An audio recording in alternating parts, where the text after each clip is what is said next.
stronger than most of us are now. We're crying now.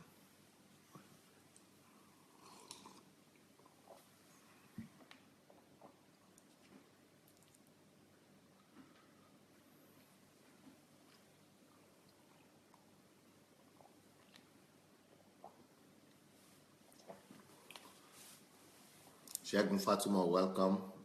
Good morning.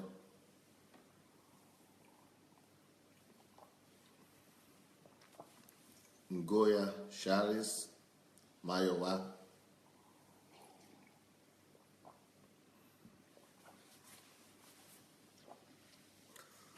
Adeleke Adeniyi, Daniel Asenga.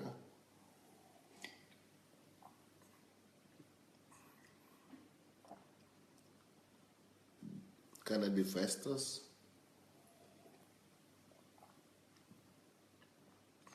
Nkem Dike, Rochelle White.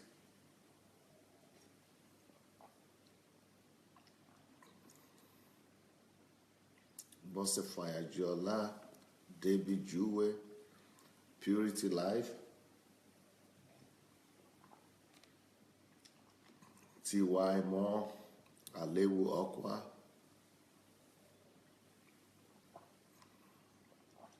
Jide Craig, Folashide, Kike Lomo, Folashade, Michael Afolabi, Rachel May,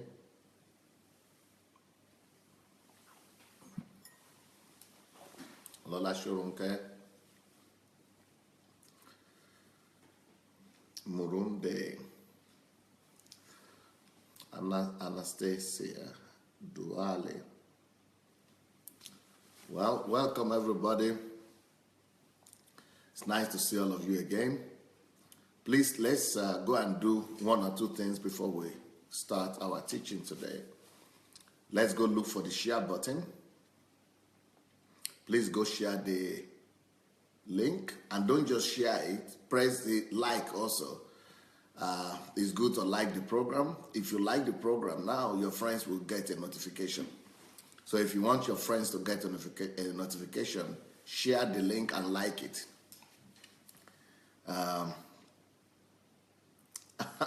Kathy Zimmerman said she likes my coffee cup. Thank you. I was trying to deal with that before we started the program. Needed to share myself up a little bit with some coffee. Anyway, please go ahead. Don't just share the link. If you share the video, it will come to your timeline. So you'll be able to have it or watch it over and over again. But if you don't just share it, but press the like as well, your friends will be informed of it, that you have this video. So it's a good thing to both share and like. So please go ahead and share and like the video. And we'll be ready to go. And we'll be ready to go for today. Stella Nuhu said, Pastor Sunday is dead for the men. You got it right. You got it. We're going to be talking about the men. And this is going to be a man's talk. A man's talk, so I got to dress up for the men. Okay. Here we go. This whole week, I'll be talking about the men. I hope the men will receive this week better, because I will not be comparing them to the women this time. I hope this will just help them to discover who they are, and there will be no ill feelings, no animosity, no animosity against us, against me, and they will just take it the way it is. So the topic of today is, what is a man? Who is a man? So go with anyone you like. Who is a man? What is a man? What is a man and who is a man? Talking about man as a male.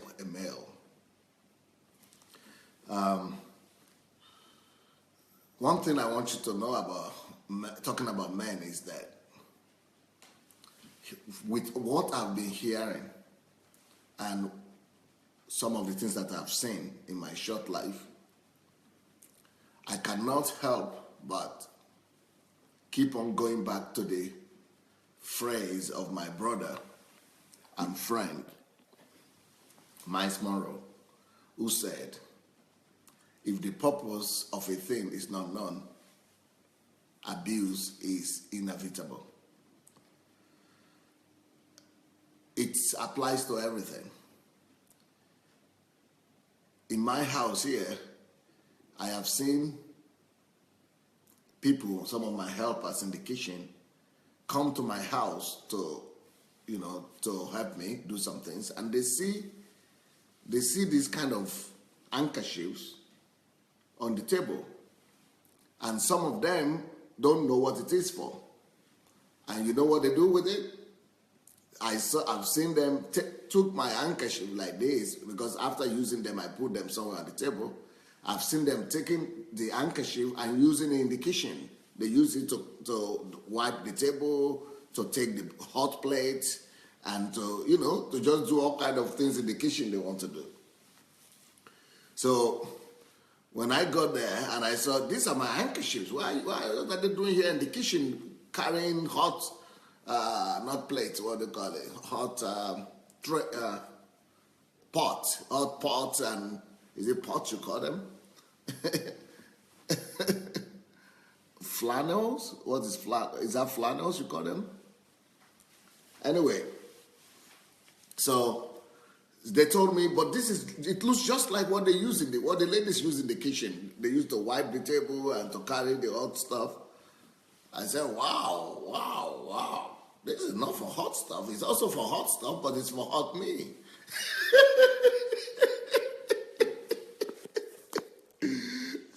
But it's not to carry me, but it's to, wipe when I'm hot. Okay, they call it hot pads. All right. So they thought it was hot pads, So the ladies messed up my handkerchief. But these were just handkerchiefs, but they look like hot pads. And they were using it in the kitchen. They said, wow, you messed up this thing. What was the purpose? I mean, what was the problem there? I mean, the lesson is clear. I'm just trying to say, because the ladies did not know the purpose of these handkerchiefs, they did not even recognize that they were handkerchiefs, that these were simply handkerchiefs, because they did not recognize what they were and what the purpose of them were. They abused those things, and I couldn't use them anymore. I couldn't use them anymore. They were abused. They were spoiled. They were destroyed. In a similar vein, when we don't know the purpose of a thing, we abuse them. For example, somebody just said today that she liked my coffee cup. She said she liked my coffee cup. Okay. And now, there are some instances where I have coffee cups that are much bigger than this, like 2 times bigger, maybe 3 times bigger than this. Very, really, really big, really big. So one day I came back home because somebody got that coffee cup, big one for me, especially from Germany, because she's one of my pastors and she knows that I love these things that are really big. I don't like the small ones. I'm not so humble to use the small cups, especially the English coffee cups, the English ones, just like this. So you always sipping it little by little. That's not like drinking for me. That's more like decoration. So I like the big ones. So this lady knew that I like the big ones like this, but she just wanted to laugh and gave me the big one. So when I came back from home, you can't believe what I saw. You can't believe what I saw. What do you call this? What do you call it? Vase? Do you call it vase? Where you put the flower? So instead of, Okay. Now this is a normal vase here, right? For the flower. Now, so this lady, she saw my cup, but big cup, almost the same cup as this vase. So the lady went and put flowers.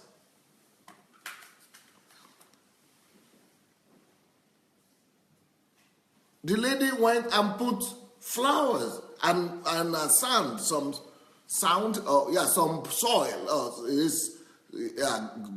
Soil, ground. Is it soil you call it? Yeah, the ground, the soil. She went and put soil and put flower, fresh flower in my in my vase, in my teacup. So I said, what did you do? Who did this? So they went and said, oh, she had gone home, she will come back tomorrow. Okay, I said, let her come. When she comes tomorrow, let her report to me right in the morning, the first thing in the morning. So the lady reported. She said, what have I done? And she was panicky, afraid. I said, where is my teacup? She said, what teacup? So she went and brought this one. I said, no, not this one. There is a new teacup.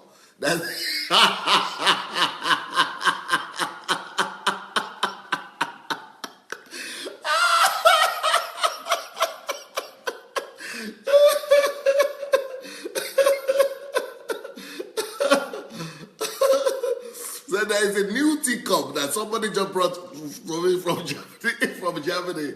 The big one. Where is it? She said, which teacup? She couldn't understand. So I took her. I said, okay, let's go. So I showed her, who did this? Why flowers, fresh flower and soil, why are they in that thing? She said, is that what you're calling teacup? I said, that is what I'm calling teacup, my dear. Yeah, that is exactly what I'm calling teacup, my dear. She said, but it looks just like a vase. It looks just like a vase. I thought it was a new vase, and they just brought some flower to the family, and I thought it was a good one, so I put it together. She thought she was doing a good job.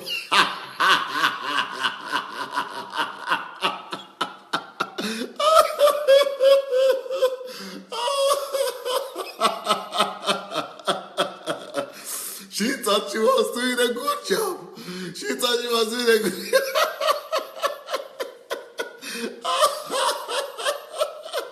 She thought I was going to press her for the vase. Instead of pressing her, I was all over her.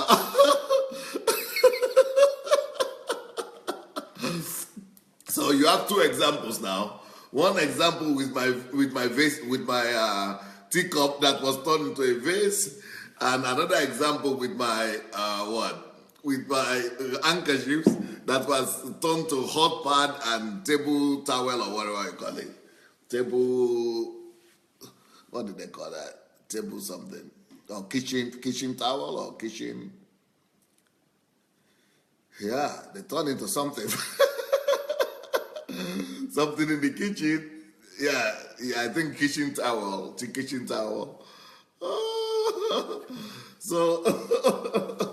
So those were two examples. Now, what are these two examples talking about? Those two examples are talking about one and the same thing. These two examples are talking about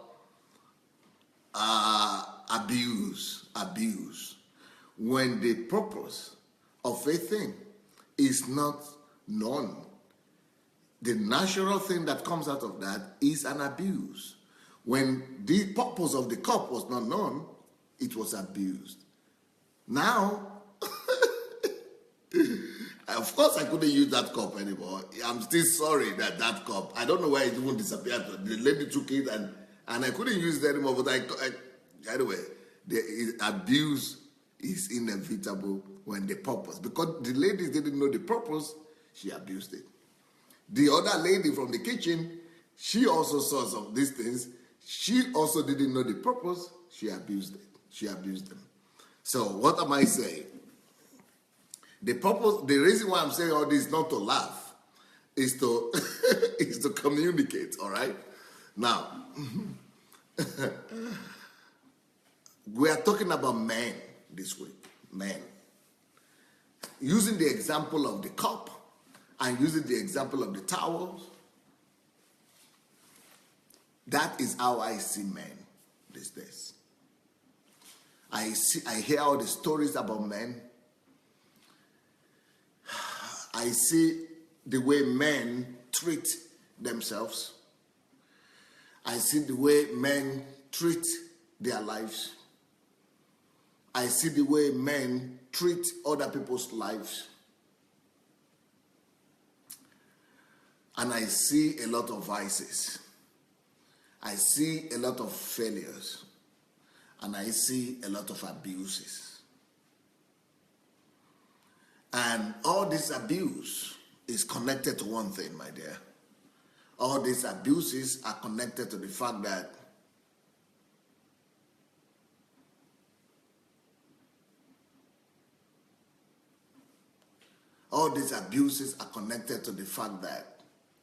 men have lost the understanding, the concept of who they are. Men have not been taught who they are. If the purpose of a thing is not known, abuse is inevitable. You will agree with me that men, and not just men, humans in general, both men and women,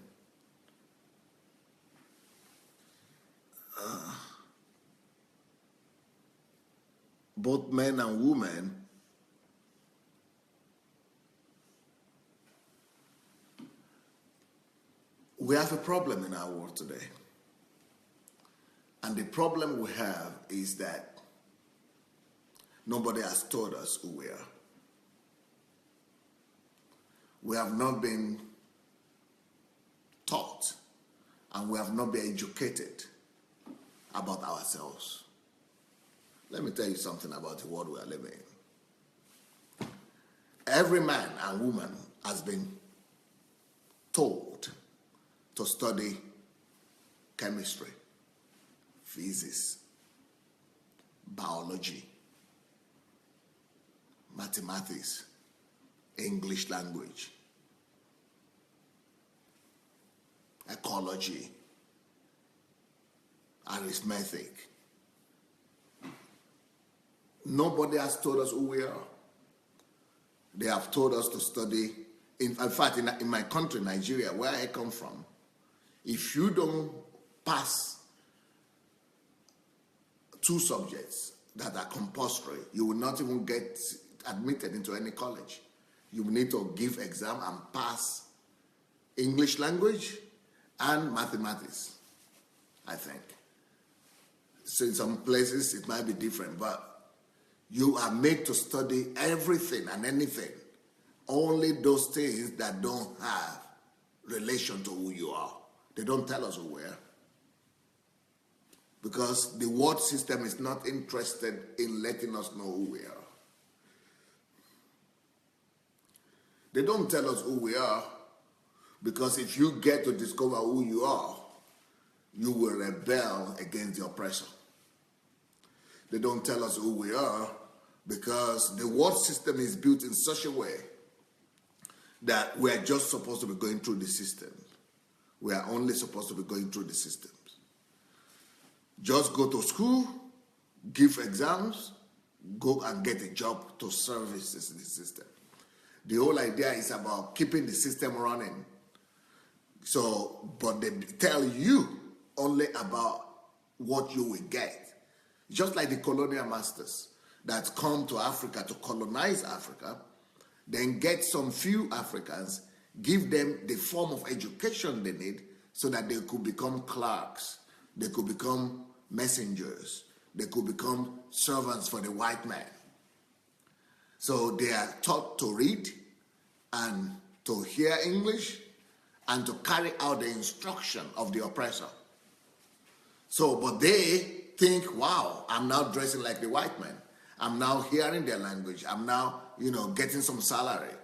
But because he looks at himself as a little bit better than all other people in his country that don't have those things. And the same principle of divide and rule has been applied and is now applied to rule the Western world, especially America, England, and the Western world. The same principle that has been applied to rule colonial countries for so many years are the same countries that are now being, the same principles, that are now being applied to rule and subject their own country and their own nations and their own people, so that the people don't even have an idea that they are being oppressed. As a matter of fact, it's such a principle such that the people that are being oppressed are going to be thankful to the oppressor that they are being given something, that they are being given opportunities. So when you go to England or America or any Western country today, everybody is rushing somewhere every Monday. Everybody is dressed up, they are rushing somewhere everywhere. And the reason why they have to rush to go and work from morning to night is because they are under a system that compels them to, by their own will, be running to go to work. And it's called Uncle Sam system. So because you know, if you don't run to work like that, you have to push yourself. Before, it used to be that they used to have the slave master, and the slave master used to have a cane to whip the back of the slave and give him some stroke and give him and snack him and spark him for him to work in the field. But today there is no more there is no more cane, and there is no more nobody spanking you from the back. The thing that is, but there's still something spanking you from the back. No more human spanking you. No more slave master there spanking you. But there is still something at your back, spanking your back, beating you to run. And that thing that is beating you, that is spanking you at your back, causing you to run and wake up every Monday and Sunday, and Monday, Tuesday, Wednesday, even some Saturday sometimes, and just go and push yourself, is because there is a cane, there is a stroke, there is a cane that you are getting, there is a beating behind your back, but no human being there. The beating is called, there are different canes now. The canes are called bills, credit cards, loans, percentages, and things like that. So all those things are the things pushing you. They are the things pushing you. Invisible forces that you yourself know. You have them at the back of your mind. You have them at your subconscious level, saying, I must pay the bills. I must pay for my credit card. I must do this. I must do this. So you are pushing yourself. So the oppressor and the Uncle Sam system, because it's not there to physically whip you, he's saying, oh, I'm waiting for you at work. Why didn't you come? You don't want salary? You don't want to get paid? Come to work, because if you come to work, I can pay you. And if you are working for yourself, then you have in America, they call it RIS, the tax system. And they are there waiting for you to collect what you have worked for. I mean, we have a president in America right now that he refused to present his tax payment because the big guys don't really pay that thing. Only the poor men pay. So it is unfortunate, the way the world system works. What am I saying? The reason for all that, the reason why the world system could enslave the whole of humanity like this, the reason why the world system could enslave their own nations and their own people like this is because of one thing. People are not taught, not just in my country, Nigeria, people are not told who they are.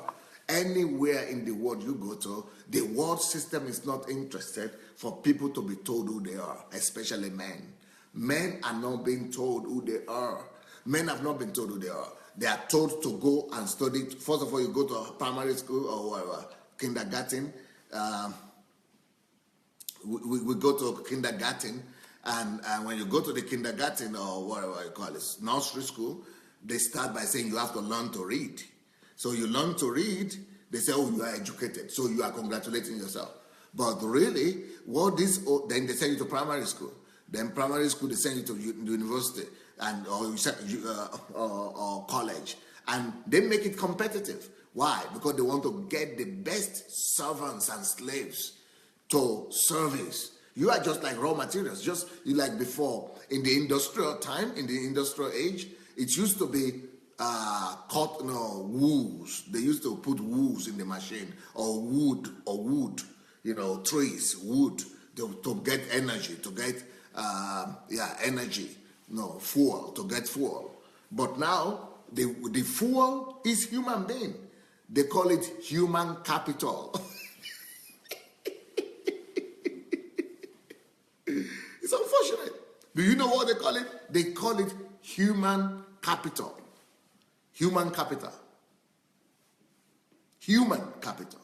Just like it used to be the fuel capital, the fossil capital, right? The engine, the horsepower. Now is human capital. Sometimes in some country, it could be called workforce. Workforce. Do you know who the workforce is? You think it's horses? Before it used to be horses and donkeys in the field. You know who the workforce is now? You guess right. It's talking about you. Not the machine, you. So the school system and the whole nation and economy of the Western world, the way capitalism, the way it's built in such a way that a whole population of people, human beings, citizens, you know what they are called? Before they used to be called slaves, but now they are called workforce, human capital. They are not even ashamed of using that, because when you begin to hear the same thing over and over again so many times, you get used to it. So people get used to such terms like human capital, like workforce, and they just take it to be normal. They just take it to be normal. So can you imagine a government? Rulers, the ruling elite, just say 1%, 2%, 3% of the country. They looking at their compatriots, the whole country. They are looking at their citizens, millions of them. They say, "Oh, we need a bigger workforce." So if you want to move to America now, or you want to move to England or to something, they say, "No, you have to prove to us that you are highly qualified." Qualified for what? To be human? No, you don't need to be human. You need to be a specialist. You need to be able to work. What are the skills you have to work to benefit our system? What are the degrees you have? We need educated, we need expatriates, we need educated population, workforce. So they look at you as a workforce, and they have built the system in such a way that if you don't want to work, the system will break you. The system will break your back. The system will disgrace you. The system will smash you onto the ground. The system will disgrace you, put you in the street. The system will undress you. The system will empty you, will strip you of every honor and make you homeless or make you hungry. The system is terrible. Yeah, sometimes they give you visa and say you are highly skilled. Highly skilled for what? You think it's because of you? What is that when they say you are highly skilled specialist, highly skilled person that could come out, you could come to our country to work? They give you visa to come. Do you think they are giving you visa because your name is Sunday? Or they give you visa because your name is Davida? Or they give you visa because your name is Stella, Esther? Because you are you? No, of course. They give you visa. They have told you the reason why they give you the visa, because you are highly skilled. You are a workforce. Highly skilled workforce. Highly skilled to do the work. They are giving you the visa to come and work. To come and work harder than the other people. To come and do the work only few people could do. So that's why the school system is not set up in a way to tell you who you are. The school systems and educational system and the world system in general is not interested in letting you know who you really are. So the school system and educational system, you don't go to school to learn who you are. The school system does not tell us who we are. And since we don't know who we are, what follows? What follows is you can easily guess what follows. What follows is abuse. Remember what follows? The cup, how the cup was abused? Because the purpose of that cup was not known. When your own purpose is not known, you abuse yourself, others abuse you. Even you offer yourself up for abuse. You abuse yourself without even knowing. You abuse your own life because you don't know the purpose of that life. Remember the handkerchiefs? When the purpose of this handkerchief was not known, it was abused. When your purpose is not known, our abuse is explainable. So you ladies that are out there that have always been mad at our men, and you've been looking at the men and you've been saying they are irresponsible and they are this and that, they are dogs. You know, the other day when last week, I had a talk with you, and the topic was, is it justifiable to be calling a man a dog? Because I gave you the example of one story that I heard, where the lady said, this man is a useless man because he's having a mistress outside. He's sleeping around. So because he's sleeping around, he's a dog. He's a useless man. So the only thing he's good for is that he's paying school fees and the bills of the family and the school fees of the children. That's the only thing he's good for.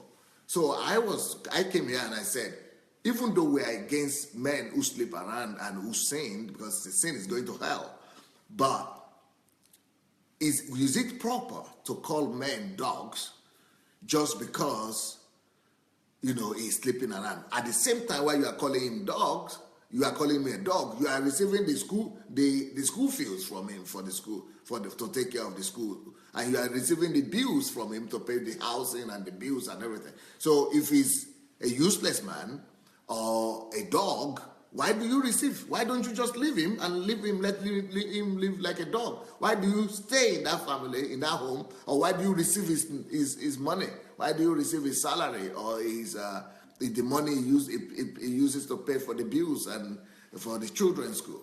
Because that's the only thing he's good for. What I'm trying to say is that don't let us become like other people. Don't let us bring ourselves so low as to be calling ourselves such names, or to calling other people such names like dogs, men or women. We don't call men or women names. And even though people are wrong, people misbehave. But you know, one of the main reasons why people misbehave is because they've not been told who they are. They have not been educated about their values and about who they really are. And so all those people you call dogs, the men who are messing up, who are sleeping around, they are behaving like dogs, but you don't use those words. Those things are too degrading. They are wrong. I personally am a very strong proponent of women's rights, and even if you have been following me these past few weeks, you will discover that I've always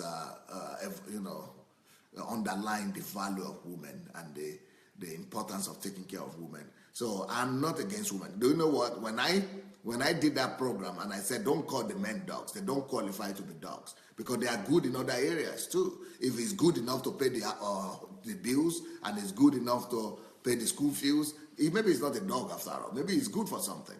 So why should you call him a dog?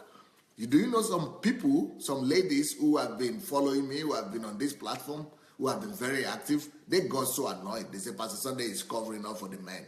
Pastor Sunday is supporting all these men that are cheating on their wives, and so we're going. So they just disappeared after that day, because I said don't call them dogs. And also, when I said why should the woman be protected, why should we should protect the woman, why the woman must be valued and must be treasured. Some men also left. They said I am only supporting the woman.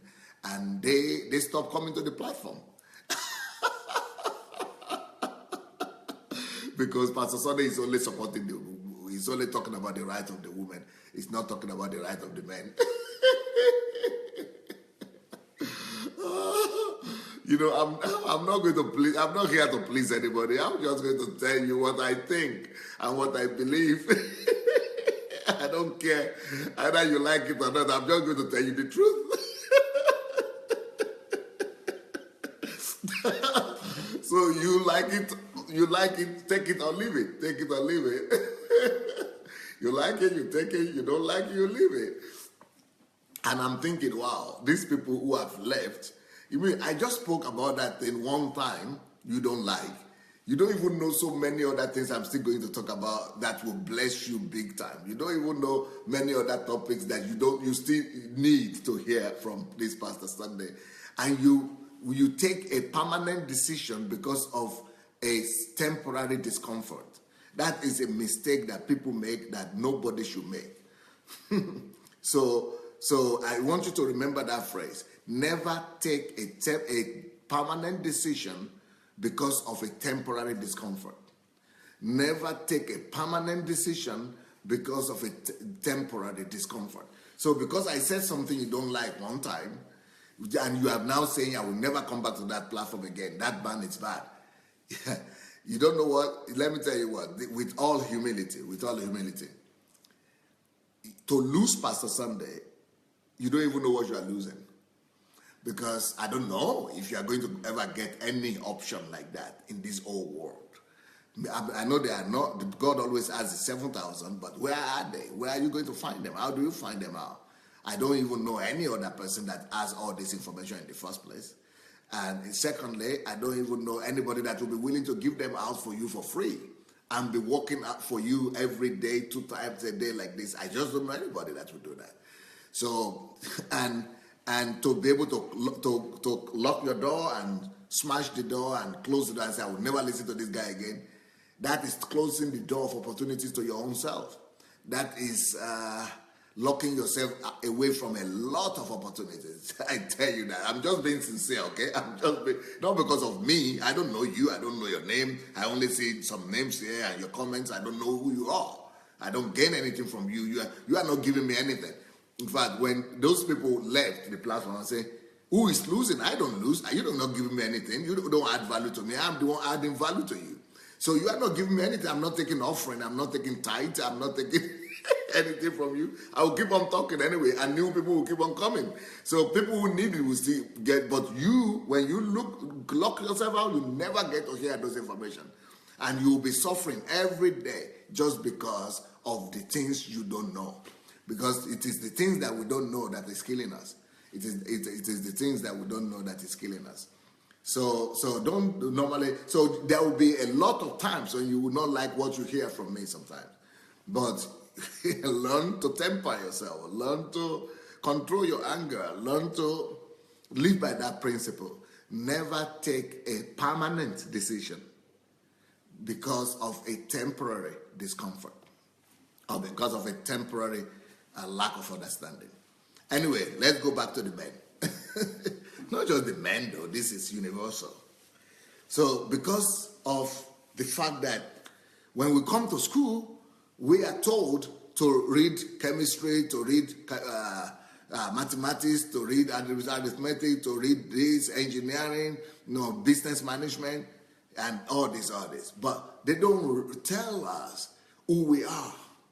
Have you ever gone? When was the last time you went to school and it was a compulsory? It's a compulsory subject for you to learn who a man is, who is a male, who is a female. Have you ever been to high school or university where they told you that it is compulsory for you to know what it means to be a father, what it means to be a mother, what it means to be a husband? Do you have a subject like that that's compulsory in your country? Subject of how to become a father, subject of how to become a mother, subject of who a real man is, or how to become a real man, or how to become a real woman, or how to become a responsible man, Have you heard such subject before? Have you ever been told and been taught in school how to become a man, how to become a husband, how to become a father? When? Where is that subject? Show me that school. Unfortunately, the government of the world, they copy themselves. And they do only the same thing. So even when countries say they got their independence, they still do the same program. They still follow the same program that the oppressors gave to them. And the oppressors did not give them the world system, the people that came out with educational system and others, they did not put up the educational system in a way that it will serve people. It's put up in a way to serve the system. So the educational system is not set up in a way that it will tell you who you are. It will tell you how to become a good husband, how to become a good man. They are not interested in that. You can become anything. You become a trader, become a seller, become a manager, become anything that is useful in the workforce, in the workplace, as a human capital, but not as a human being, as who you are. Nobody teaches you.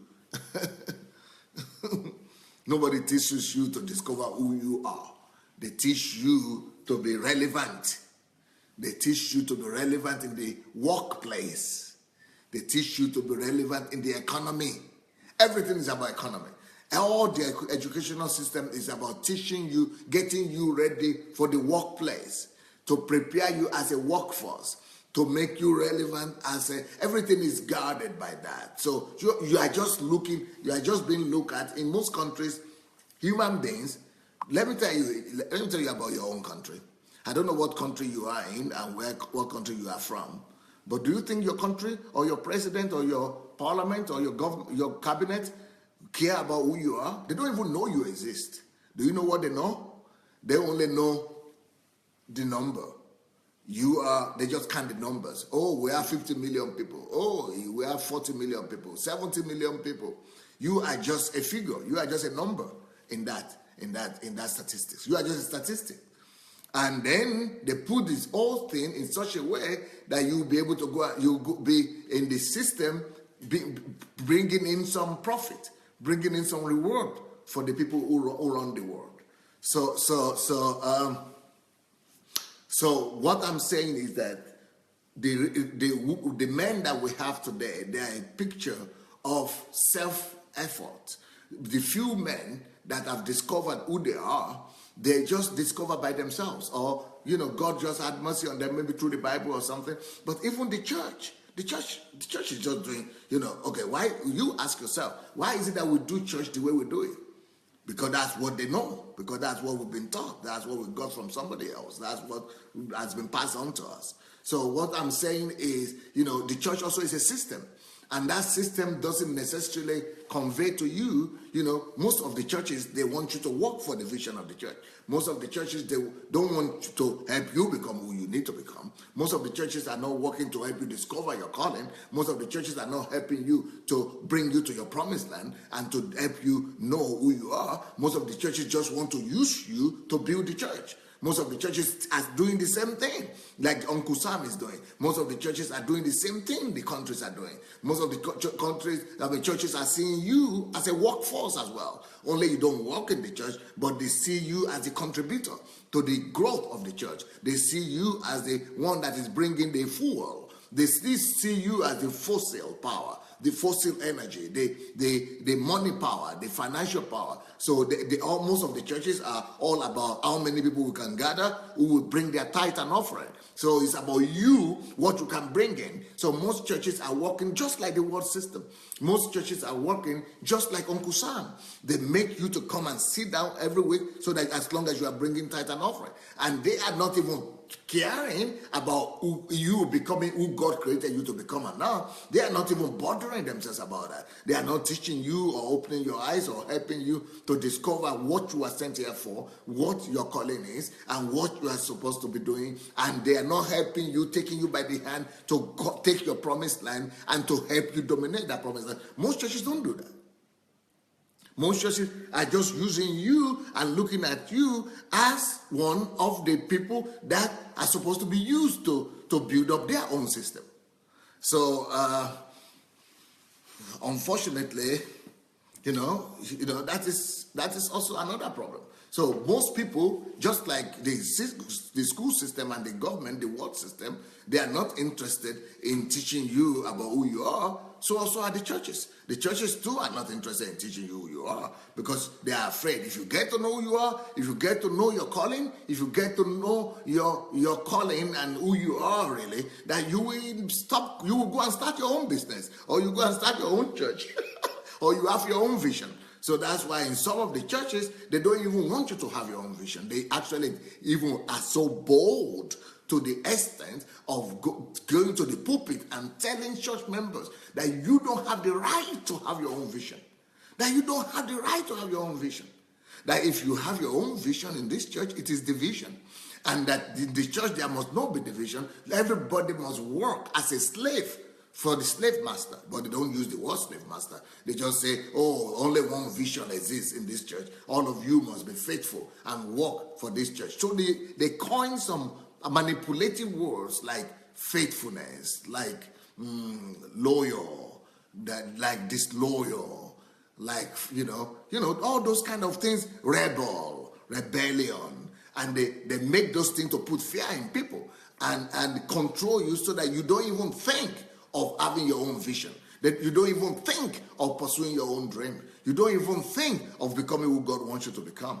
It's the system, you see. But the church has adopted the system of the world, and they are keeping you as slaves to just work as labor force, the same workforce, the same human capital that is in the world. That's the same thing in the church. But in the church, they don't call it the capital, human capital, or some. They call it things like church membership. Do you know some people in some churches, you have to have church membership? And the reason why you have to have church membership is for them to control you. It's for them to be able to know how much money you're giving, are you committed or not? But there is no church membership in the church, in the kingdom of God. When last time did you read about that in the Bible?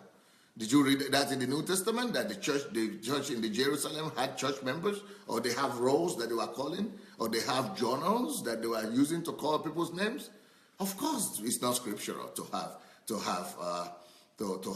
have people putting down their names and say they are church members, to be registering church members. It is, of course, not scriptural. And some people even do worse than that. Some people go ahead and not just have church members, what they call it. They actually make you register who brings tithe and who doesn't bring tithe. Some people go to the extent of making you to actually not just register your name that you bring tithe and offering, but to actually indicate how much you bring every month. Can you believe that? Jesus said your right hand shouldn't know what your left hand is doing, but these guys don't even care for what Jesus said. They don't even care for what Jesus said. They don't even care for what Jesus said. I mean, Jesus is the head of the church. Yeah, people don't even give it down. I mean, they don't even care for what Jesus says. They just do as if they don't notice what Jesus said, because they need to calculate the money.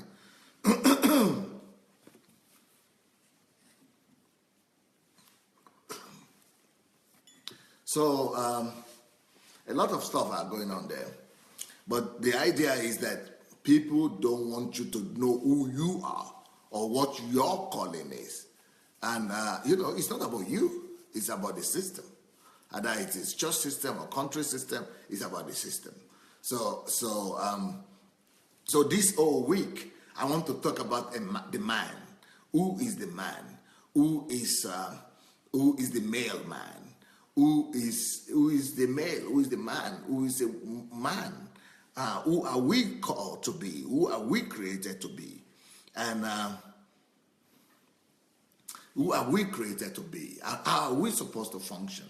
And I hope I'll be able to help everybody to understand, especially the men. Because when I'm talking about what men are supposed to be doing and how men are supposed to treat women, last week that went by, a lot of people left my platform. The men left my platform because they are thinking what I'm saying, because they are not used to it, because they have been taught to reason in a different way.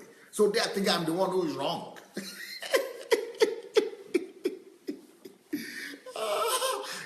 I'm bringing scientific evidences and facts to prove what I'm saying, and even the scriptures to prove what I'm saying, that this is the way men are made to function, and this is the way women are made to function. But men are angry. They want to live the way their fathers and their parents and their system and their churches have told them is right to live. So that's why today, this week, I'm not going to be comparing anybody to anybody. I'm just going to be telling you about the nature of man. You are going to like it because it's going to be beautiful. So, let me start. Let me give you an idea today. Of course, I've already told you the reason why men behave, the reason why humans behave, the reason why men and women behave. We've not been told who we are. And that's what I want to do this week. I want to go into telling us who we really are, and starting with the men. And there is a reason why I'm starting with the men. I mean, of course, when I'm talking about men, it's also general. A lot of these principles apply to everybody, both to the men and the women. But I'll be primarily focusing my attention on the male man, And so, first of all, let me say, to understand the man, we must know that God is the author of the male man, of the man. God is the author of the man. So we cannot say we want to learn to be a man by watching only Hollywood or Nollywood films. So film industry cannot tell us who we are because they don't know to. They only know perversion of men. They only know the abuse of men. They can only help us abuse ourselves, but not discover ourselves. It's the same with the world system. The world system can only help us abuse ourselves further. Actually, the world system is built in such a way so that we abuse who we are. We abuse our identity, not discover our identity. But I want us to know that the basis for which we are going to be analyzing who a man is going to be from the perspective of God, from the point of view of God. We are going to be looking at man as God intends to see the man and to see humans in general, but especially as God intends to see the male man. And so God is the author of man, and he is our ideal. He is our prototype. He is our model. So we are supposed to, if we want to know who we are, if I and you, either you are a man or woman, if you want to know who you are, you've got to look into the original. If you have a prototype, just like we buy cars and we know that we are this Mercedes S-Class 5, let's say, and that S-Class Mercedes 5, before it became a serial production and it was made for sale for commercial in commercial quantity. They had the original first. That original is called prototype. So the original is what was duplicated and multiplied into all the commercial quantity that we are now buying in the market or in the shops or in the saloons. So, but it all comes from the original model. Everything is like that. God started that. God gave us that concept. People didn't come up with the concept of having a model or a prototype. God was the first person to come up with this concept of prototype, because he said, let us make man in our own image and our own likeness. That's a prototype. So God is the prototype of man. So it is when you see that Mercedes-Benz does it or Apple does it. When Steve Jobs was alive, and I think Apple still does that now. When they are releasing a new model of their phone or their product, they first of all release the prototype, and they go on air and make announcement and give the description and give you a date when the mass production will go to the market.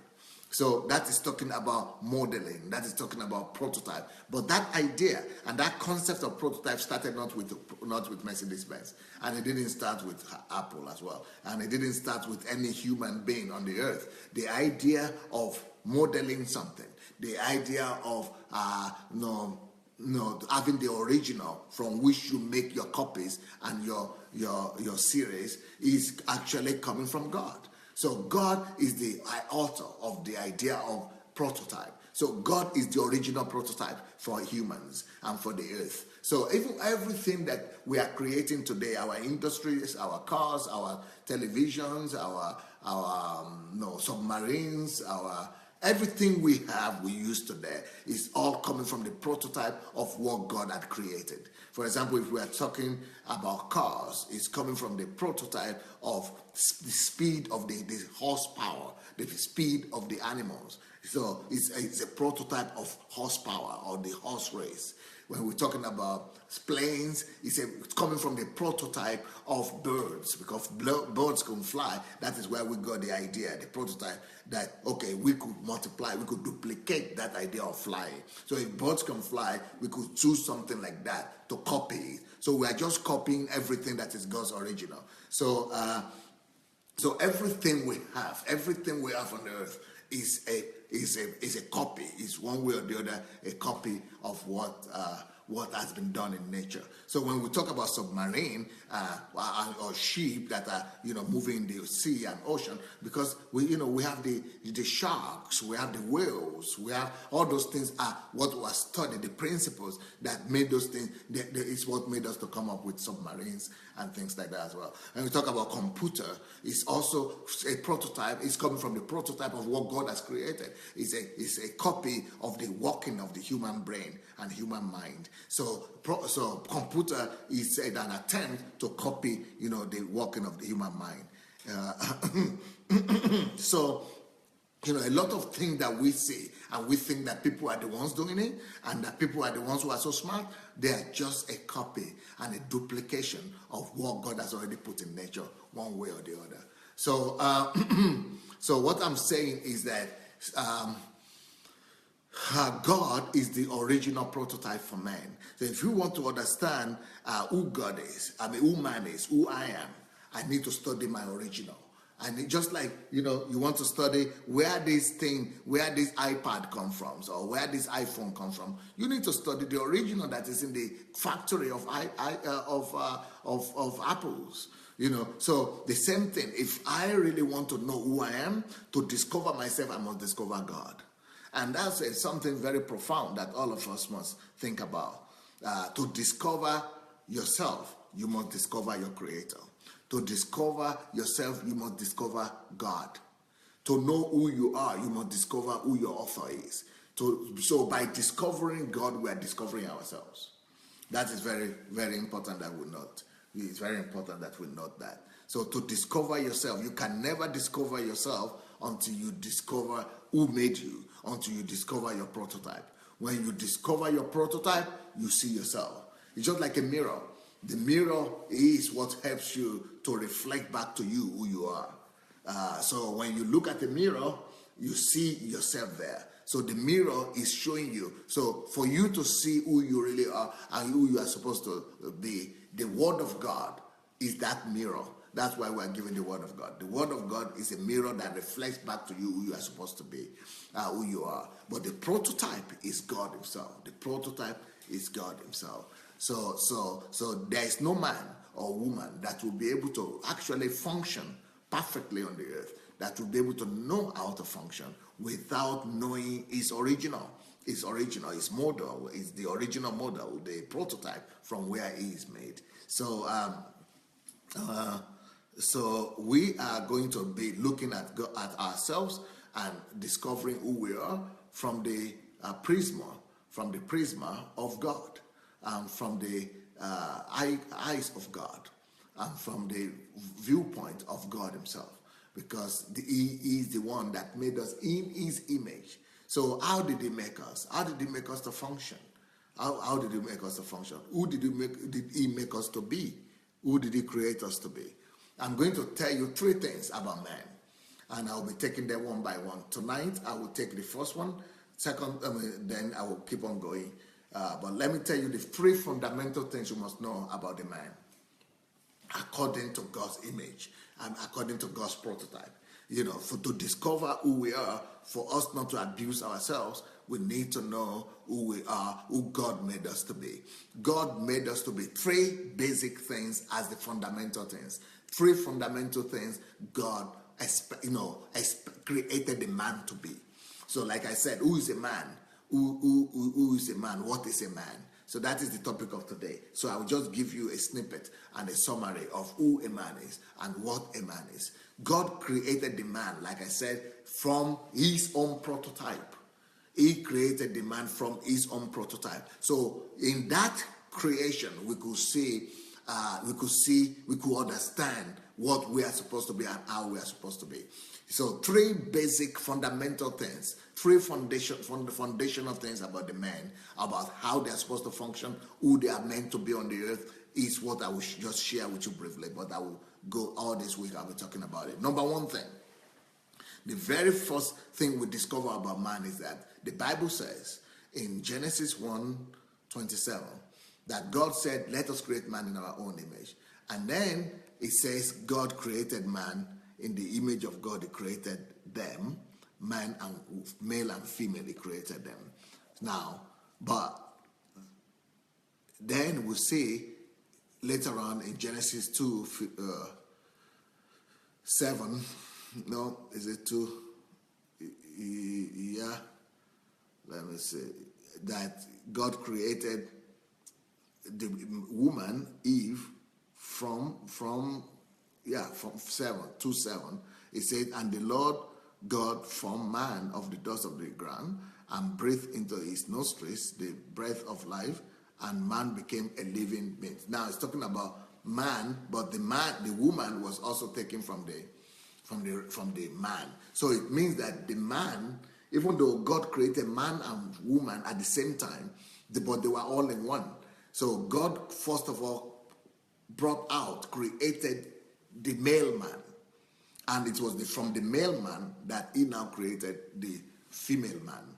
So what is that telling us? That is telling us that is not an easy, it's not so light. That is a very deep thing for us to know. So one thing you must pay attention to there is that God made the male man first.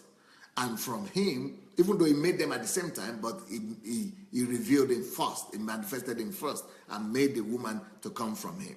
That is not small. That is very important right there. So what does that tell us? What does that tell us at the end of the day? That is telling us that a man, why is it that the man was the first one to come out? It is because God intends for the man to be the beginning. The beginning. Pay attention to that word, beginning. Man, the man means beginning.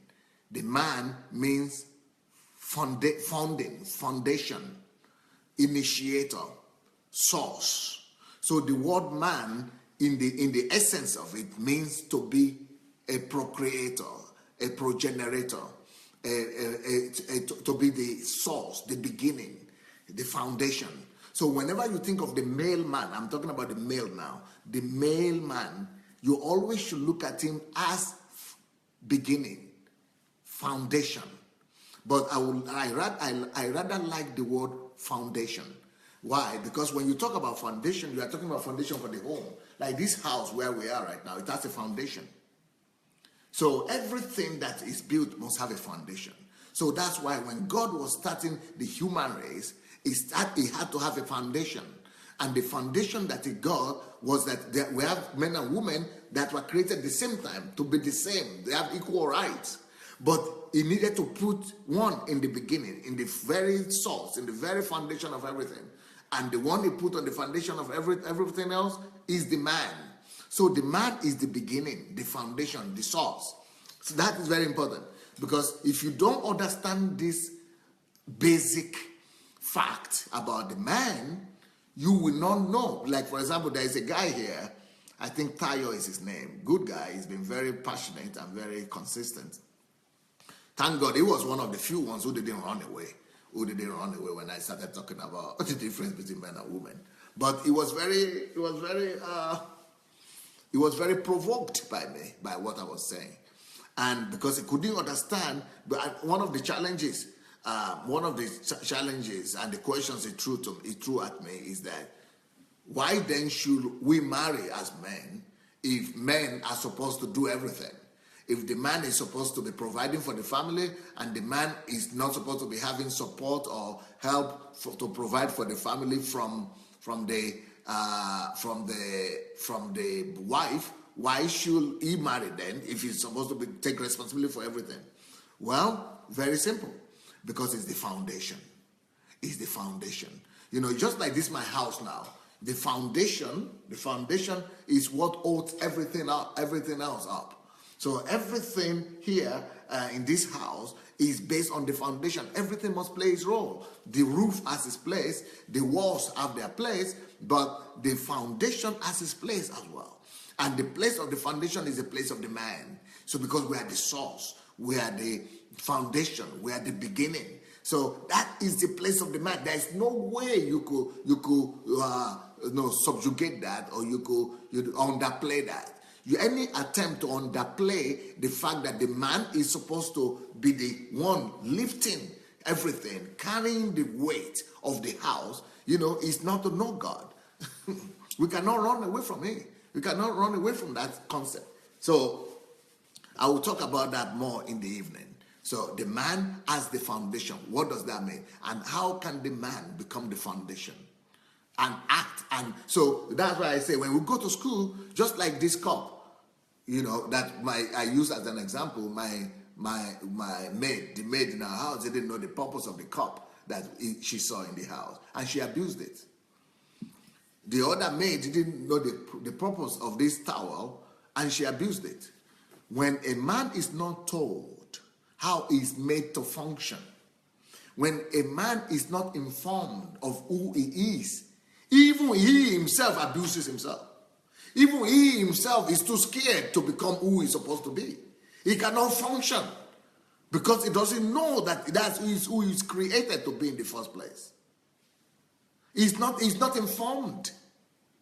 So the very first thing that the man must be told about himself is that who he is supposed to be. And that first thing that a man is supposed to be is what I just told you now.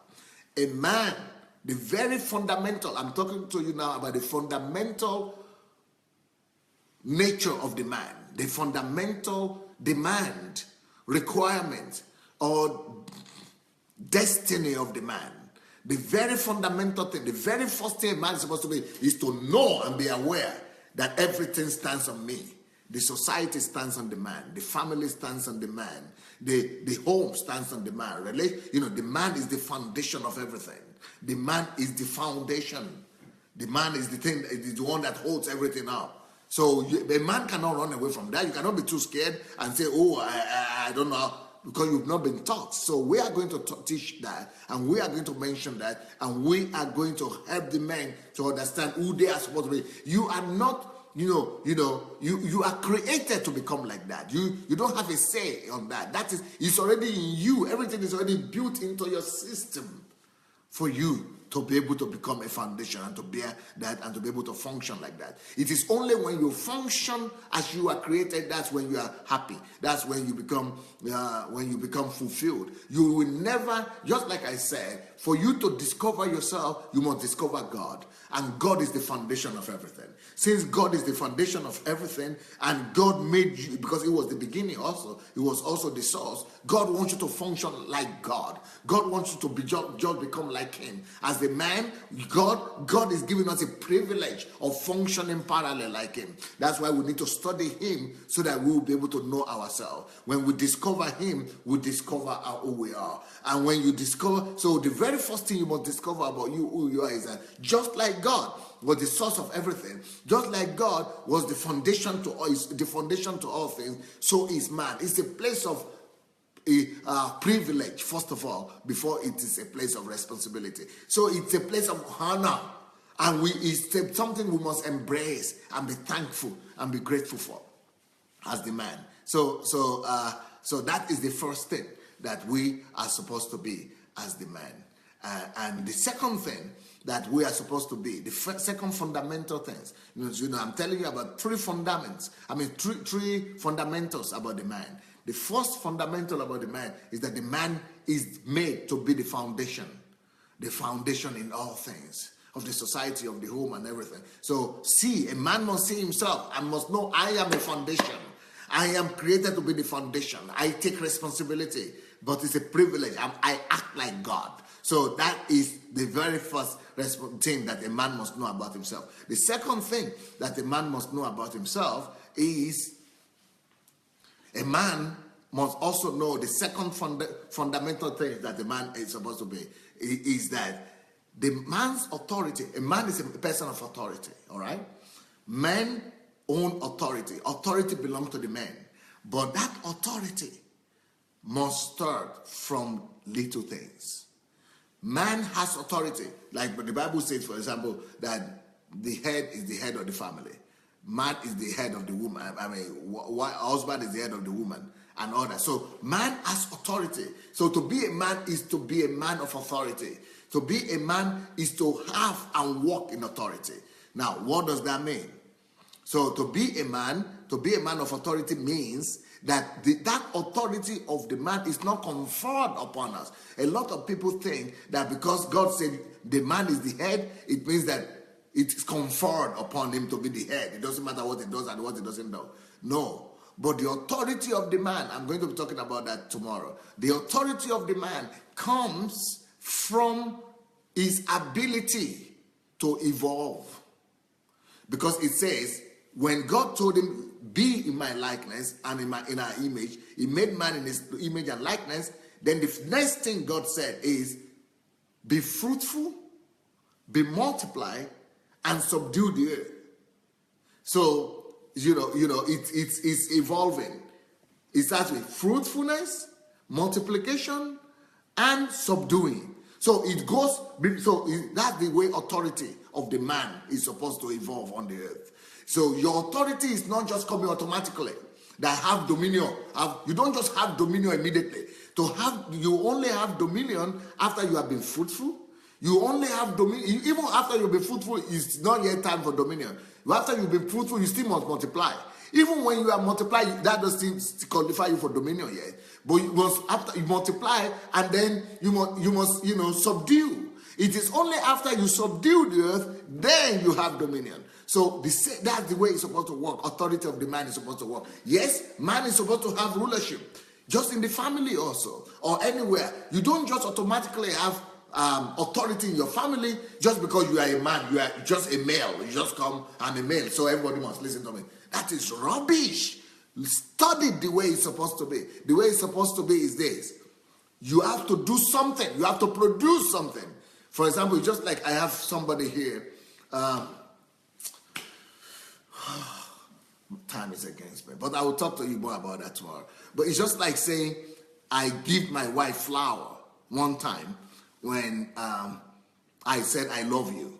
So I gave her flour, and then she agreed, and I gave her a ring, and she agreed to be my wife.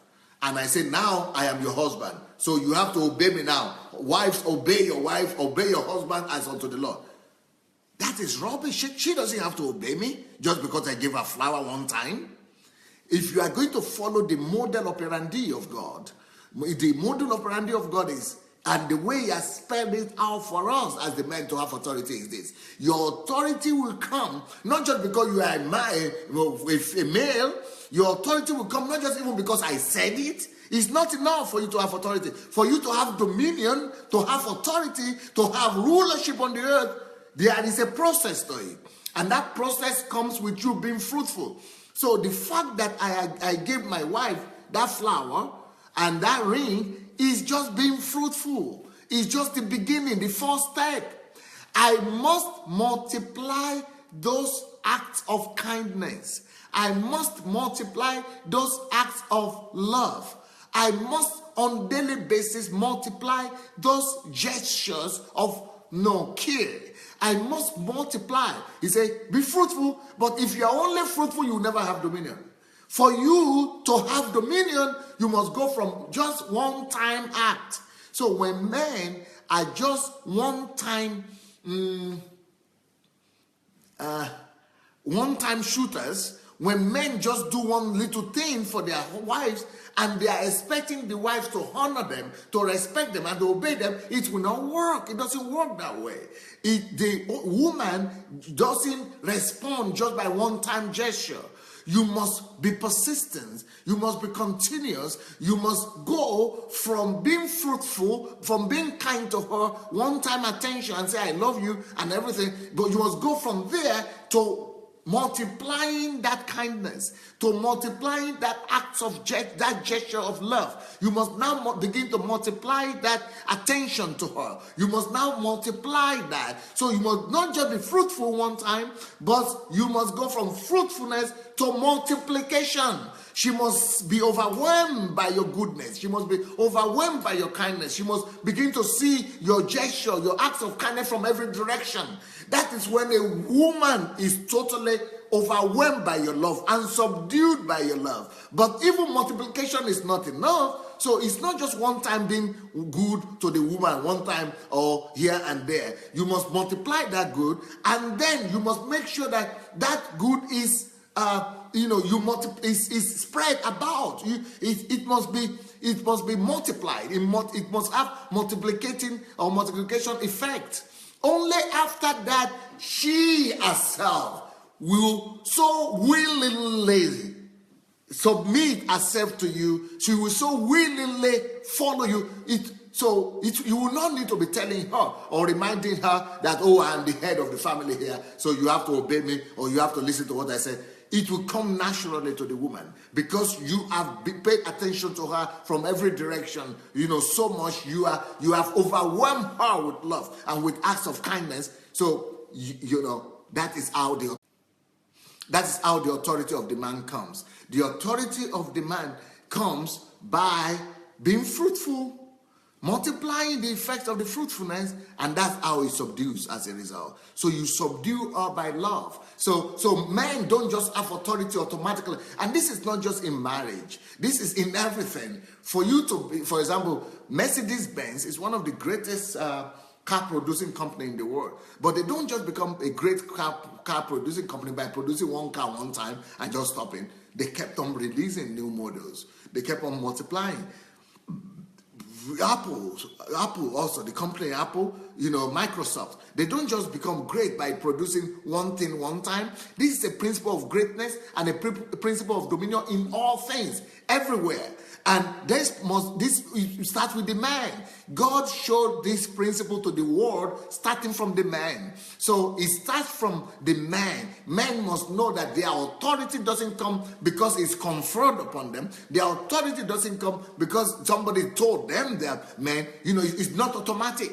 Just like the dominion of man upon the earth is not automatic until man, even though God himself said have dominion. But it didn't. God knows what he's saying. Even though God said they are made after his image, but he didn't just give him automatic dominion. It starts with man going through the process. And the process is be fruitful first. Then multiply that fruit. Then spread it around. Now you could begin to have dominion. The same thing. You must, everything you spoke to your wife, everything you gave to her in the beginning when you were telling her you love her, or you are approaching her, or you are going out to woo her, or to approach her, or to go after her, that must be multiplied. And that must spread around before you could have her totally submitted and subjected to you in obedience. So that is the second thing a man must know about himself. For a man to have authority on the earth, either in business or in politics or in marriage or in his family or in the society, he must be a man that produces fruit. So when I was telling people last week that no woman who has brain in her head, no woman who has common sense should go and marry a poor man, a man that has not produced fruit. He has not even done step one. A man that has not brought forth fruit. He has not even done step one. Talk less of multiplication. And he said he doesn't have car, he doesn't have house, he doesn't have income, he doesn't have salary, he said, oh, well, I have to, I don't want people to think that I am just after money. I don't want people to think that I'm looking for,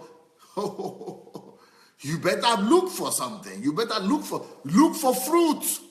Look for fruit from the man. Where he's not even started, he's not even taking the first step. No man should look on the side of a woman if he has not even started bringing forth fruit. That is just the elementary beginning.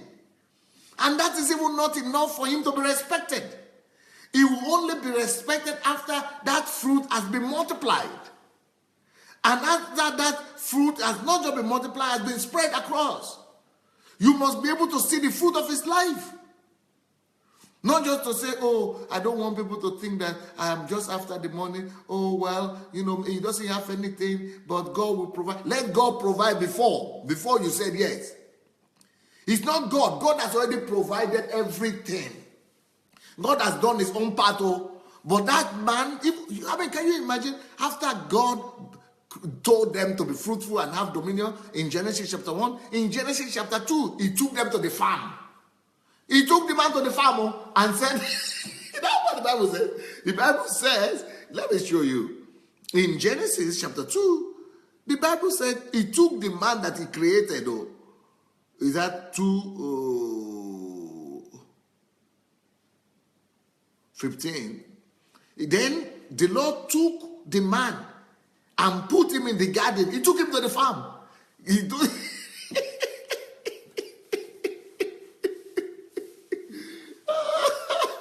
Then God took the man he created and put him in the garden. Took him to the Garden of Eden to tend, to walk on the ground, to till the ground, and to keep it. And only after the man has worked himself out in the farm, he has been producing so many things, has multiplied, named so many animals, multiplied effect. After he had done all that, only after then God brought a woman to him. And you are telling me that he shouldn't, a man should, he shouldn't have anything, he shouldn't have any fruit, he shouldn't even go to the farm, he should just say, okay, you don't want, I don't want to look for what he has, I don't want to look out for, they will say I am after something. Look for fruit, I don't just look for fruit in some cases, look for multiplication before you agree. Anyway, my time is up. I will only give you those two. There are three fundamental things that man must know about himself. The first thing he must know about himself is what I just told you.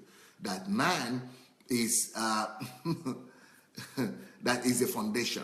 Is the foundation of the society, is the foundation of everything. The second thing that the man must know about himself is that a man must always walk in authority. And the source of that authority is through fruitfulness, multiplication, and spreading to the earth, and subduing the earth. So that is how a man has authority and dominion. Let me tell you the third one anyway. Let me go. So the third fundamental thing about the man, that these are fundamentals. First, the man is a foundation. Second, the man is a man of authority that starts from little. Third, the man is somebody who must always have a man must always have, what do I call it? A man must always have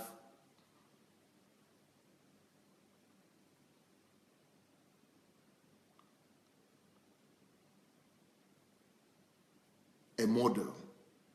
A man must always have a model before him. A man must always have a mentor. A man must always have a leader over him. Men are dangerous without a model. Men are dangerous without an example. Men are dangerous without a model and a leader or a mentor, without a leader above them. How did I get that? Where did I get that from? That the three fundamental things about the man. The top fundamental thing is that man must always emulate somebody. Man is created to emulate. Man is created to imitate. Man is created to submit and to emulate somebody. You see, God says, let's create man in our own image and our own likeness. So image means you are a reflection of another person. If a man is not reflecting another person, if a man is not following another person, if a man is not looking up, the man must always have somebody to look up to. A man must always have somebody to reflect. If he doesn't have a father that is following, if a father figure or a mentor figure or a leader, somebody must be in the life of every man that is mentor, that is following. If he doesn't have somebody to follow, if he doesn't have somebody to emulate, men go awry. Men become tyrannic. Men become dictatorial. Men become, unruly. Men become dangerous. Men become violent. Men just become unruly. It's dangerous. So men are meant to emulate. Men are created to become a reflection, a replica of another. A replica of another.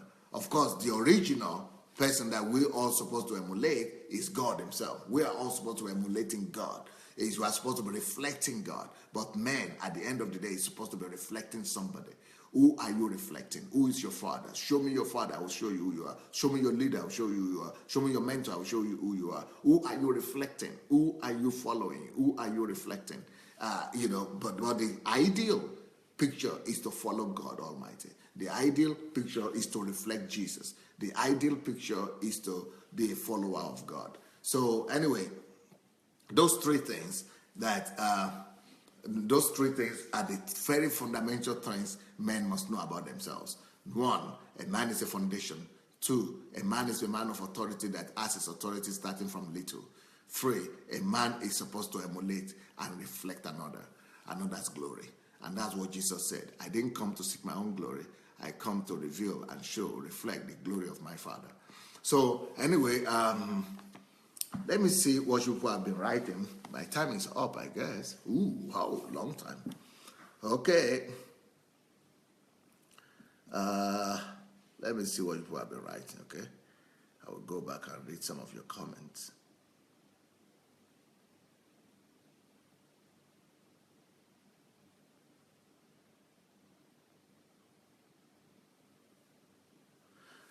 Joseph Oyewole, to discover yourself, you must discover God. Very profound truth, Dr. Adelaja.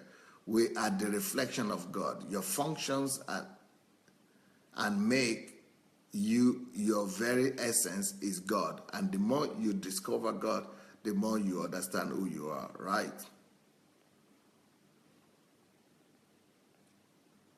M. Christine, good morning. Okay, just greeting.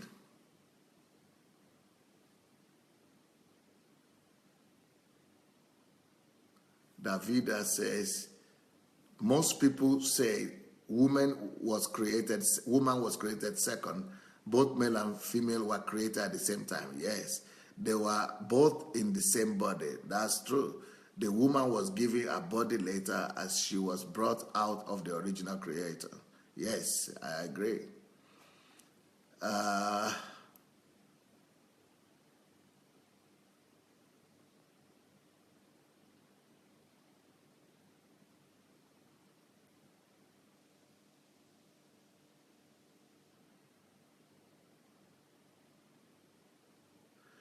Shioma is saying, Pastor, please clarify. A pastor taught his congregation that woman was an afterthought. No. A woman is not an afterthought. Actually, a woman and man were created together and as one. Originally, man and woman were created not as afterthought at all. Woman and man were created at the same time. They were all, actually, in the beginning, God didn't create man or woman. God created human. He created human. And that word in Genesis 1:27, it comprises, the word man that is used there means human. It doesn't mean either man or woman. Person. It means person. So if I say a person, is that a man or a woman? Person. And the Bible said that he created a man, human, and male and female, he created them. So men and female, they were all in one. Only when it became separated, when it came to separation, the one that was separated first with the body was the body of the man. But that is not afterthought at all. That is just the beginning of the road. And that is because of its function. So, but the initial creation, they were created to be one. That is what Davida was talking about, and she's right about that. Gift says, most men have lost the glory. That is why they can't function like their creator. But thank God for Dr. Sunday to help them to regain the lost glory.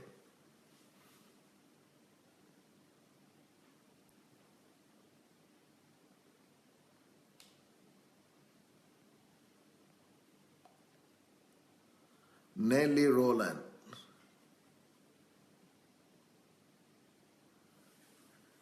But we didn't hear a lot about the responsibility of the woman last week or the week before. Thank God some of our mothers gave us a good example, because clearly a lot of women want to be lazy.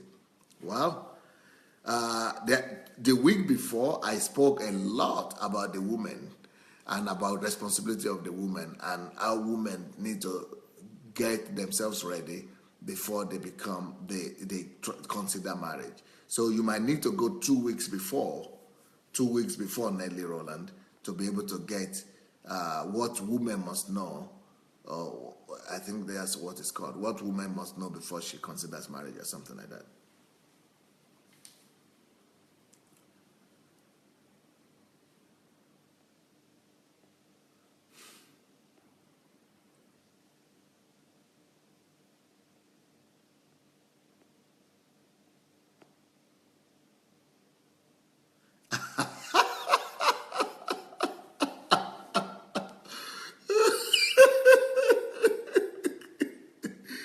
Bidemi Oluwatoye Bidemi says, Pastor, you are busting my brain with knowledge, sir.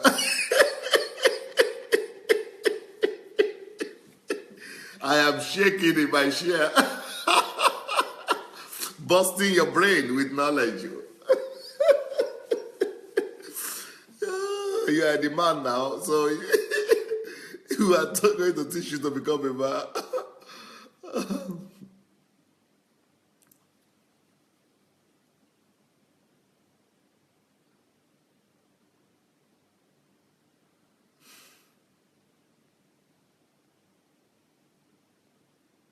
Tayo Stephen said, if I knew this before I got married, I will have known better.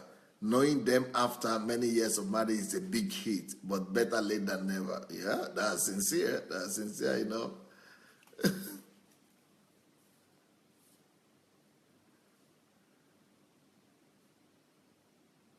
Elizabeth Ali says, having this knowledge will help us mothers to raise the next generation of men the way they are supposed to be. Yeah.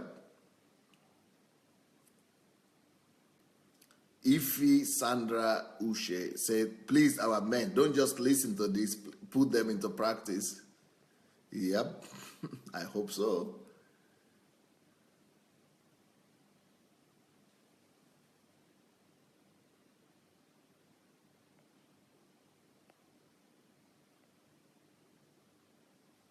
Comfy said, thank you very much, Dr. Adelaja, teaching more about the knowledge of life.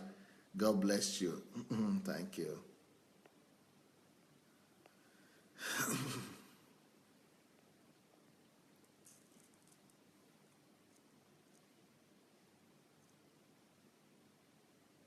Anastasia said, the wisdom of God, I guess, from this platform is mega beautiful.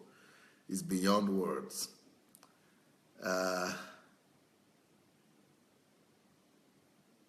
Nkiru Ojimadu said, that you gave me a ring is not enough for me to honor you. In fact, I don't even know where that ring is now.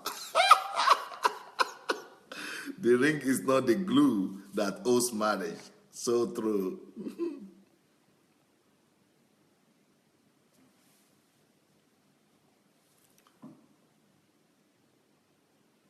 TY saying, you are simply the best, my awesome teacher. Men are supposed to subdue us with love. Ifi Ushe, keep teaching us, Pastor. God's wisdom is upon you. Gift Amos. Dr. Adelaja is a practical example of what is teaching you here on the platform.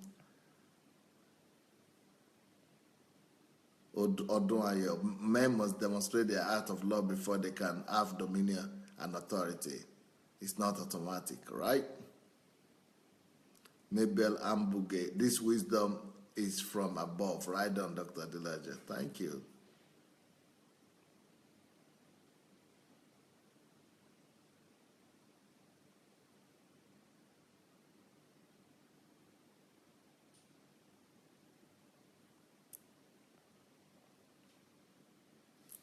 Shioma is saying, Pastor, this message must get into the hand of every human being on earth.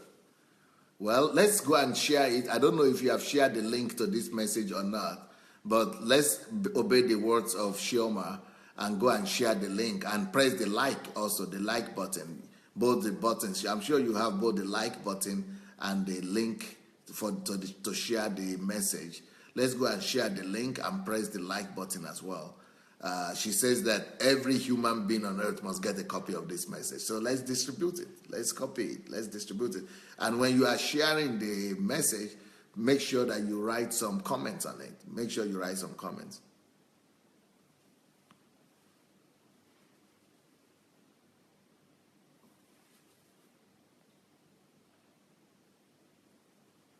Odunayo say, what a sincere man you are, Dr. Adelaja. Thank you. Shinwe, a man's ability to assume the leadership role by consistently proving his fruitfulness is what attracts the woman to submit to him. Men, please start tilling the ground. Molly says, wow, Dr. Adelaja, you are just too much.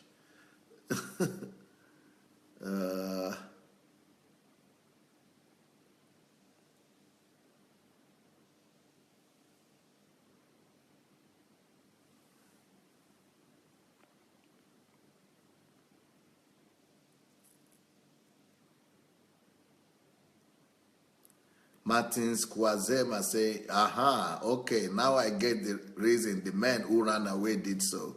We are the fruitful generation. I guess this is the beginning generation of men, and we'll always be hooked to your teaching. This is the beginning, all right? They are the first generation to get hooked to these teachings. Akomolafe Julius, what is your advice for the men who have lost their job after wedding and their wife now is the breadwinner? That kind of man must go and look for my teaching that is said the blessings of losing your job. Why losing your job is the best thing that could happen to you. You need to go and listen to that, and that will help you to come out.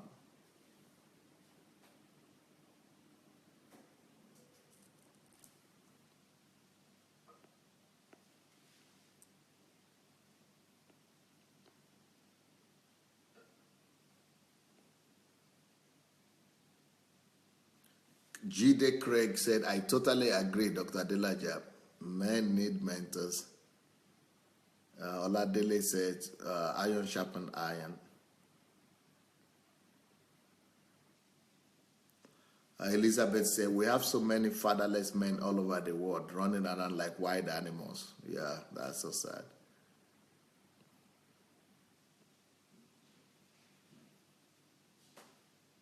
Linus says, wow, a man's personality revealed. Unbelievable wisdom, Dr. Adelaja. I'm changing right now. Davida said, men should follow. Jesus said, his yoke is easy and his burden is light. Yep. Kike said, thank you, Pastor, for this wonderful teaching. All men need to hear this. The purpose why God created men, awesome. All glory be to God Almighty. Nena said, I think the ego in men make them not to know themselves as the image and reflection of God. Too bad. Shukwamaka says, thank you, sir. What a wake-up call. Marble says, if men will emulate God, this world will be heaven on earth. Yep.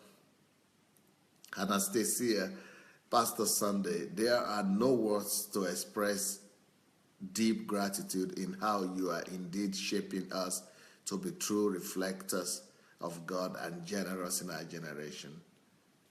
Molly says, powerful. We are the prototype of God.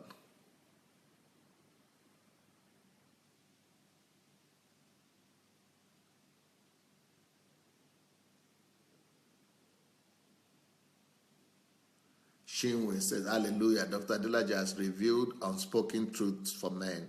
Now you have to go back and reflect on who you are and your role as prescribed by the Creator himself.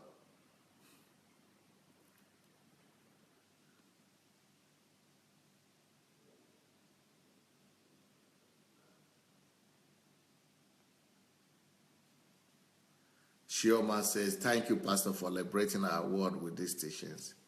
Marble says, this teaching is nothing but the truth. I have learned to stay away from men who don't bear fruit and don't emulate God. Yep. Davida said, there are many fables about out there about the creation of women, which has led to oppression worldwide. Shukwamaka said, sir, please, how can I write to you? How can I buy all your books you have written? I don't know where you are based in. If you are in Nigeria, you see there is a lady here with the name Shioma Ugwudi Nwigwe. That's Shioma. Look for her. Maybe Shioma will write a telephone number here. Sometimes she writes it. So, or you can inbox her. She will be able to get you all the books in Nigeria. But if you are outside of Nigeria, you could go to Amazon.com and put my name there. You'll be able to get all the books. To write to me is easy. My email is pastor@godembassy.org. pastor@godembassy.org. TY says, you are just too much, Dr. Adelaja. Wow. You've been slaying you this morning. What is slaying? You are simply amazing. Fire teaching today. We are once again simply catapulted into another level of glory. Love you like Kilo Day. What is that? As in, waiting be this. What does that mean? We celebrate you, sir. You are using some jargons here that not everybody will understand.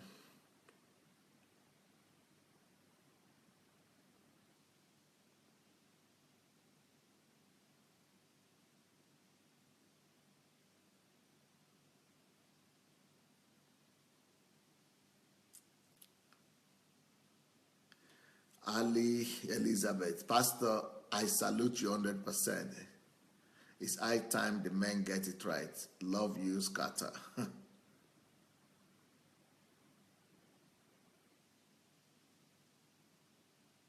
Lara says, how can a woman be lazy? How can a woman be lazy? To carry pregnancy alone is a hard work.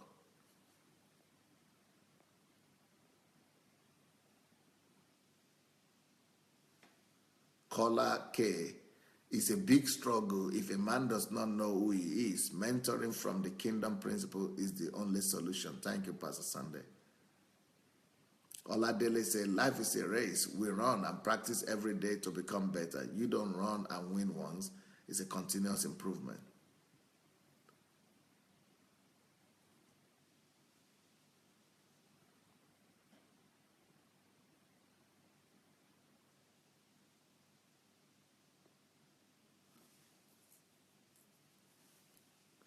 Anastasia is saying, this message and series is landing hot in my adult men social media as well as my spiritual children.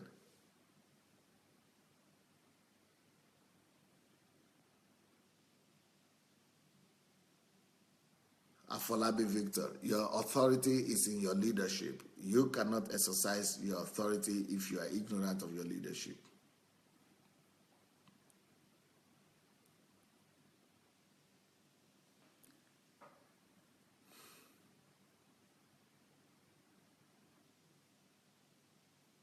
Yomi Akinuru say, where can I get the teaching on the blessings of losing your job? Just follow the links. If you look, I'm sure somewhere here on my platform, on my timeline here, or even right here on where you are right now, look at the comments, or after the comments, just look in the beginning of the teaching. You will see the links to all the series of my teachings that you have missed. So in one of those series, you will see those teachings there. Just follow the links to my messages, either on my blog, on my YouTube, or here on the Facebook platform. You see, follow the links and you see all the teachings. TY, I really celebrate our men on this platform, especially those who have, in spite of their ego, accepted the teachings and acknowledged their sincere apologies. It's deep strength to do what that celebrates you guys.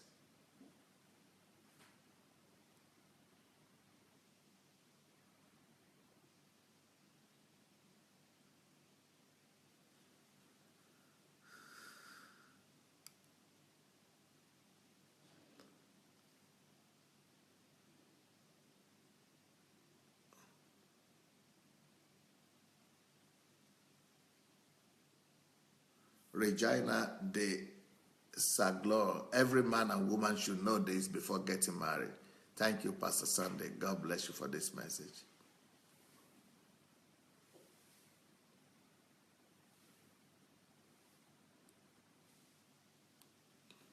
Gift Blessing say, I believe our men are doing their solitude. That is why many are not around.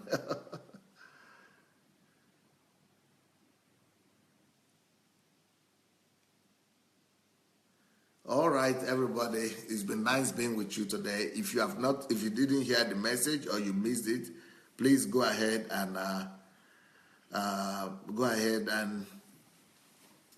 share the link. You will need to go ahead and share this link. So please go ahead and share the link. You can press the like button and the share button. When you share it, it will come to your timeline. You could listen to the message all over again, or you could press the like button and your friends could get a notification for it. So thank you so very much for your time. Lola Shorunkai said, thank you, Pastor Sunday. Blessing. Thank you too. Akin Sugar said, the Sunday Adelaja Global Redefinition. This is what I've been about. We need to redefine all the odds, right? We do need to. God bless you guys. Have a wonderful, wonderful day and wonderful week. I will be seeing you tonight again on this platform. God bless. Bye.